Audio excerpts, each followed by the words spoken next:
welcome all. Thank you for tuning in to Cedarly Radio, your guide to films playing at the Art House for the week of August 23rd to August 29th. My name is Aaron Spears. And I'm Dave Huffman. On this week's episode, we'll be discussing Luce and the Peanut Butter Falcon. We'll also be discussing the Indian space program, picking up John Waters as a hitchhiker, and our Cedarly 3 picks for favorite road films. Well, we always like to start off the show with the last scene first. So, Dave, what was the last film you've seen? Did it involve a reincarnated car this week? No. I revisited last year's Oscar winner, The Favorite, my favorite movie last year. So I just watched that again yesterday because I was just in the mood for it. And it, again, it's so completely entertaining to me.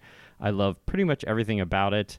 I wish every person that had anything to do with that movie, even like the gaffer, could have won an Oscar because I think it's pretty amazing. So it's just a great movie.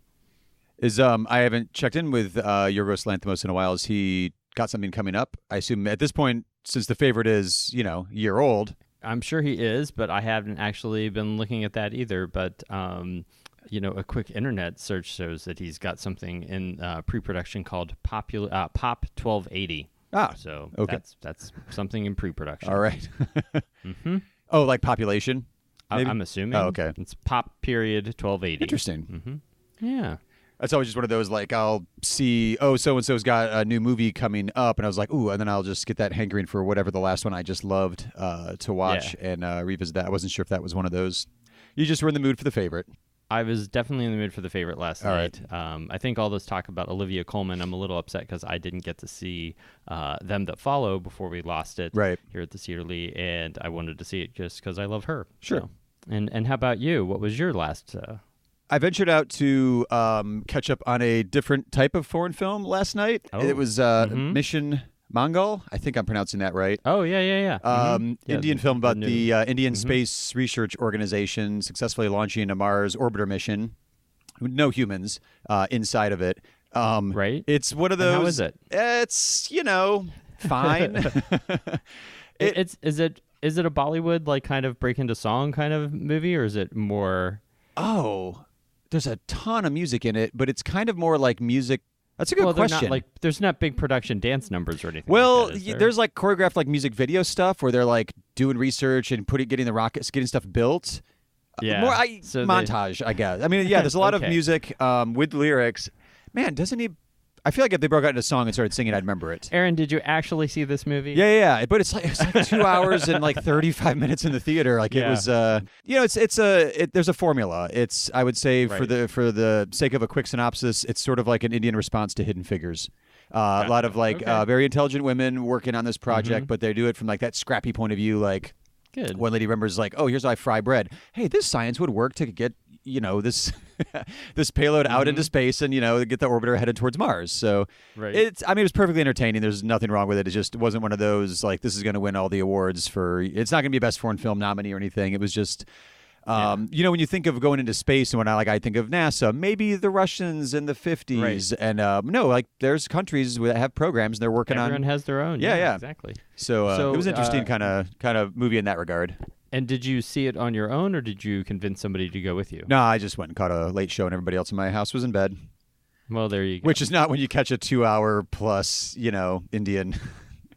Indian production because you get home pretty late and then you're kind of sleepy when you're recording a podcast in the morning. Well, there you go. But it was fine. So we should say with the last scene, obviously, you always recommend The Favorite at any chance you get. So I would assume that's a last scene recommendation. Without a doubt. Yeah. And yours is, if you've got time, I'm sure you'll see it streaming somewhere eventually. It's, it's worth a watch. It's a good story. Even if you can guess what it is, even if you can guess the story, it still has heart enough to get you through it. And it's pretty entertaining. So, it's still worth checking out.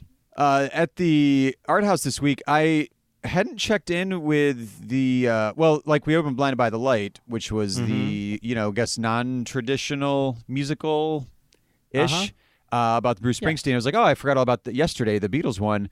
And then I looked it up. It made $70 million. I just didn't realize what a hit that was. Yeah, yesterday. Yeah, yesterday it did very well. Played for quite a while here.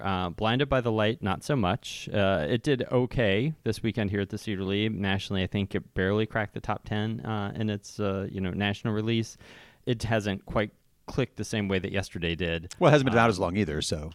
No, but I just mean even like just with right audiences away. talking Gotcha. about it. I just don't think it's going to have the legs like that Yesterday did. Yeah. Yesterday people, I mean, but they're different movies. One's like, this kind of fantasy romantic comedy, and the other one is a coming of age story about a young man, Right. dealing with family strife. So Blinded by the Light's definitely a little more dramatic. It's not as light. But it did all right there. People did seem to like it here at the Cedar Lee. And Where'd You Go, Bernadette did okay. Did you go to see that? I'm surprised. No, I missed. I didn't get out to except for last night. I didn't get out to the theater this weekend. So okay, not yet. I'm just surprised since I know you're a big Linklater fan. So I'm trying to, but school's starting this week, so the house is a little bit busy with adult responsibilities rather than heading off to the movies. Darn adult responsibilities. They always get in the way of all the fun. Although now I do feel bad. Like I snuck in a 2-hour plus Indian film, and the Richard Linklater movie's just sitting there right next door. But you know what? You'll have more access to see right. Where'd You Go, Bernadette than you will the Mission Mongol. So yeah. There you go. Well, we'll be right back with the new films opening this week at the theater.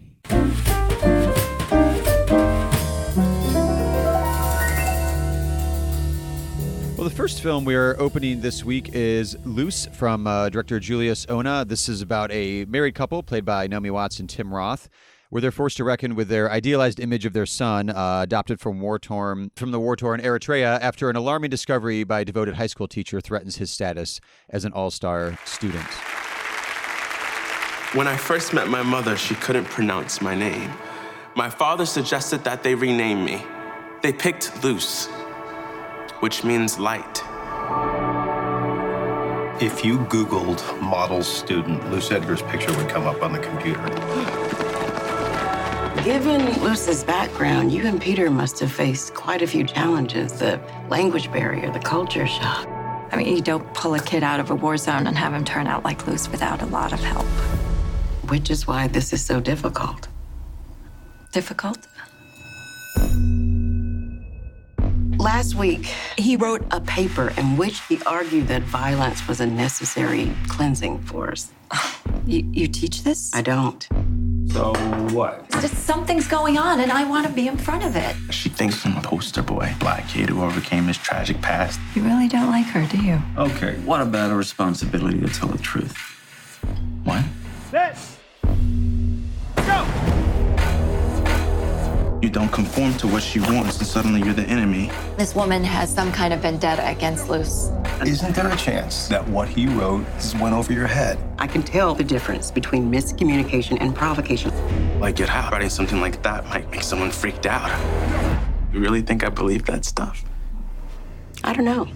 This trailer is kind of one of those examples. Within like a minute, it was just ratcheting up the tension. It establishes pretty clear characters in the first few moments. Yep. Starts ratcheting up the tension, and by the end of the trailer, you're just one of those like, and what? Like it so intrigues the viewer. It is. I mean, there's no other word to describe it other than a thriller, but it's not your traditional kind of thriller. Yeah, that plot synopsis did not scream thriller, Yeah, but that's what's it's a really good film. I mean, it's gotten great reviews, and rightfully so. Fantastic performances, a really smart script. It's based on a play that I'm not sure what kind of, production kind of, what exposure. I'd never heard of the play, so I don't think it was ever on Broadway or anything like that. But right. It was, it's a very smart movie, and the character development is very fully realized, and it doesn't have, people aren't just all good and all bad, and right. The moral dilemmas that the parents are in are very interesting, that they shift around, and the way that Luce is, it's just the less I talk about it, the better in some ways, because if I don't want to spoil things, Right. It is one of those movies that you just kind of watch things unfold, and it isn't always exactly what you think it is, or maybe it is, and it's a very good movie though. And Naomi Watts I thought was great, and Tim Roth doesn't have a whole lot to do, and of course Octavia Spencer is fantastic. She is just really, really good. She's amazing to me, all the things that she can do. Yeah. She can be hilariously funny. She can be scary. She could be creepy. If you saw Mom earlier this year, earlier this year, that movie was a lot of fun, and she is having good, scenery chewing fun in that movie. There's certain movies that you sort of see the packaging. Let's ignore the time of year this is, because as we're recording, in August, this is not usually when a lot of people are like, oh, awards movie. But this is this is a directorial debut of a writer-director who's done, cinematography work, editing work, writing work, producing work, directing work. So, very assured directorial debut based on a play, like you said, but it's also like Academy Award nominee, Academy Award winner, Academy Award nominee. Like the list of there is amazing, and it's at like 73 on Metacritic. It just has all those trappings of this should be maybe coming out in like November, maybe like in the middle of like awards discussion, because like it seems like it's tailor made to be like one of those just like high quality fall release awards contender movies. It really could be a contender, but. Again, a lot of that becomes, release strategy and positioning and marketing, and so it probably will be forgotten. It might end up getting some like Independent Spirit Award nominations. Oh, I can see that. Sure, yeah. But I don't know that it'll, end up getting any Oscar love, although it could, because it just has that pedigree all about it. Yeah, but it absolutely has that pedigree, and it's very good. Right. Well, yeah. Then there's that whole point of it's a good movie, and it's actually good. It's actually good. Well, we're opening another good movie this week, and that is The Peanut Butter Falcon, directed by Tyler Nilson and Michael Schwartz. It is about a young man named Zach with Down syndrome who runs away from a nursing home where he lives to chase his dream of becoming a professional wrestler and attending the wrestling school of the Saltwater Redneck. You let a half-naked boy with Down syndrome who has no idea how to get along in this world just slip out from under your nose. You two are close. We are. Well, then you'll figure out where he's at and you'll bring him back. Are you following me? Maybe we could be friends and buddies, bro dogs, and chill. Have a good time. So the wrestling school's in Aiden? Yeah. One long road leads all the way down. I'll drop you there then. I'm looking for a missing person. Have you seen him? Little man on a lamb. Met your girlfriend back there, Eleanor. 2 bandits on the run. Oh, yeah! Oh, yeah. Rule number 1, don't slow me down. Rule number 2, I'm in charge. Hey, what's rule number 1? Party? No, not party. This is also the inspiration we have this week for our Cedar 3 we'll get to in a moment, but this is one of those like, Mark Twain, Huck Finn kind of road movie, unlikely duo, meet up, and then they're on a quest to get Zach, the main character, to it's his quest. He wants to become a wrestler, and he wants to get to the Saltwater Redneck School. The trailer itself, the way it plays off is just immediately endearing. Depending on how you feel about Shia LaBeouf, I'm a fan. So I am as well. Why are you? Well, I feel like just in the general culture, he probably has some detractors out there, but like he's, maybe he had a rocky transition to adult acting, but he's fully in that vein now, and he's doing some really interesting film choices. I think this is one of those. I think he is one of those people that's just a very talented, like really like sees himself as an artist, and artists sometimes just don't function well in the public eye. So I think that's where he's had some kind of PR missteps. But I mean, he's certainly very talented, and his choices for films as an adult have been, very interesting. So I've appreciated that he's worked with people like Lars von Trier and things like that. Oh, yeah, absolutely. Yeah. And this movie is a complete kind of, feel-good crowd pleaser of a movie. We talk a lot about how a lot of the films we're playing at the Cedar Lee are a little bit downbeat. Right. This is not that. This is a really, you'll leave the theater feeling good as well as entertained. Looking up the directors, since it was a co-direction one, first feature film, but they've done a couple of Alex Honnold shorts together, which Cedar Lee devotees will remember from his documentary last year, Free Solo, where he free soloed up the side of that giant mountain that scared the crap out of me watching it both times. I get sweaty palms just thinking about it, but they've used it as a verb. Yeah. He free soloed. Well, I mean, it's how they say it in the movie, so it works. All right. Yeah. Have you still not seen Free Solo? Yes. No, I haven't. I know. Because I almost watched it a couple nights ago, or like a couple weeks ago on TV, but I'm like, I kind of want to wait till it's, the Cinematheque or someone brings it back on the screen. Yeah, absolutely. So I'm a fool that I missed it in that's the theater, fair. and now I just can't bring myself to watch this epic kind of, vertigo-inducing movie on the screen at home. Right. So we will be right back with our Cedar Lee 3 picks inspired by the Peanut Butter Falcon.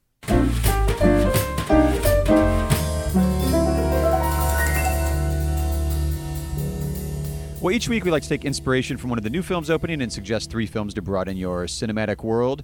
This week we were inspired by The Peanut Butter Falcon and Zach, the young man at the center of that story, on his road trip quest to attend a wrestling school of his dreams. This one, the road trip film is really interesting. My brain, as is apparent once we get through my list here, went only back to America in the 70s, apparently. Because there's a great plethora of those movies from there. And it also kind of worked in conjunction with, this seems like a very specifically American kind of genre.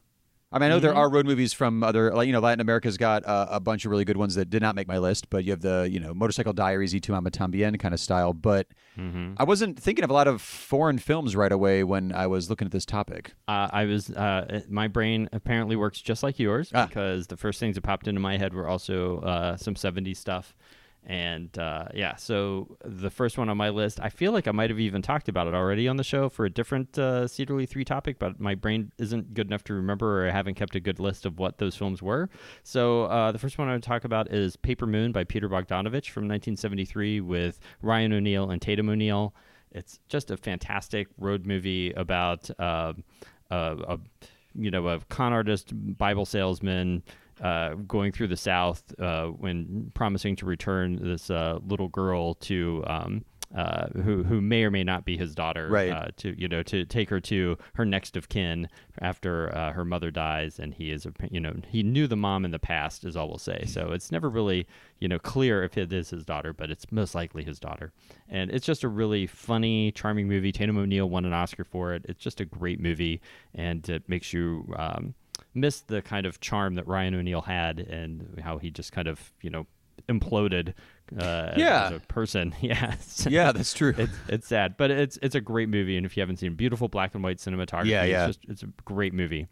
And what's your first one from the 70s, Aaron? The first one, just because it was very recent, R.I.P. Peter Fonda, was Easy Rider. It was like kind of the quintessential American road movie, which I find interesting because it's one of those that there's no reason that movie should have worked or come together at all. And I like going to the trivia section on IMDb, and I just wanted to, the only thing I wanted to say about Easy Rider was this bit on the trivia section.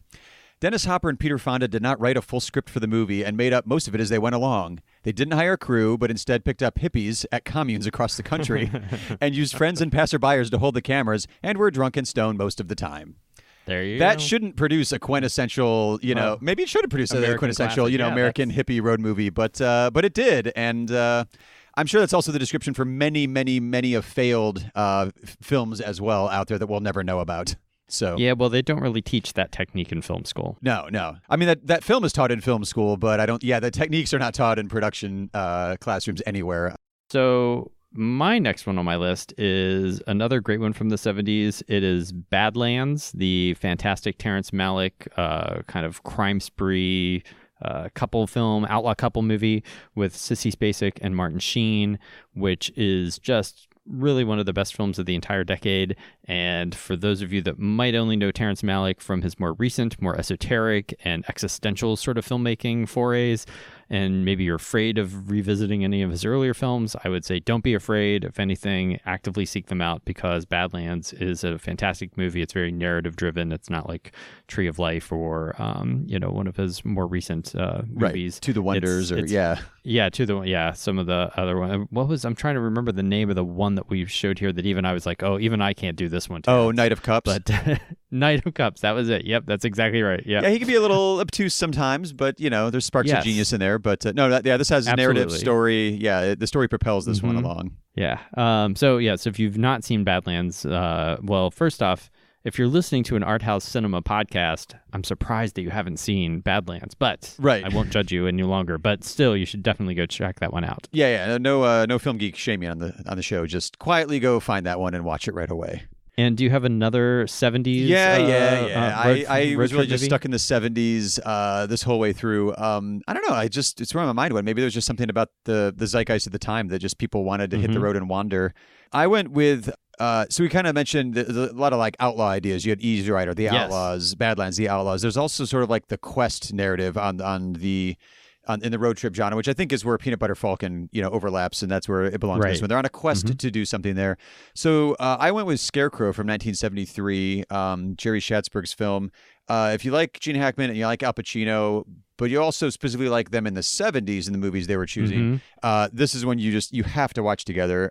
it's such a kind of subdued performance from both of them, really. Pacino plays a sailor who's heading back home to visit with his newborn child who he's never met. He was born when he was overseas. And Hackman, I believe, is trying to head, I think it's like Pittsburgh, to open a car wash. So these aren't like, these are very... That's a huge dream. That's what I mean. Like, this isn't like some crazy dream. Like, these are both attainable goals. And just sort of, you hang out with them like along the way. It's a really fascinating film that... So the rumor is, or the trivia on IMDb at least lists that they didn't really get along too well during filming, but you can't tell on screen. Like, their chemistry is amazing. It's two actors really hitting their stride, at the beginnings-ish of their career. And there's an anecdote that supposedly, because they were so method at the time, Hackman and Pacino both dressed up as hobos and hitchhiked through California to get into character for that one. I love the fact that somebody along the lines probably recognized them and picked them up and was like, oh my God, I'm giving Al Pacino and Gene Hackman a ride down the highway in California.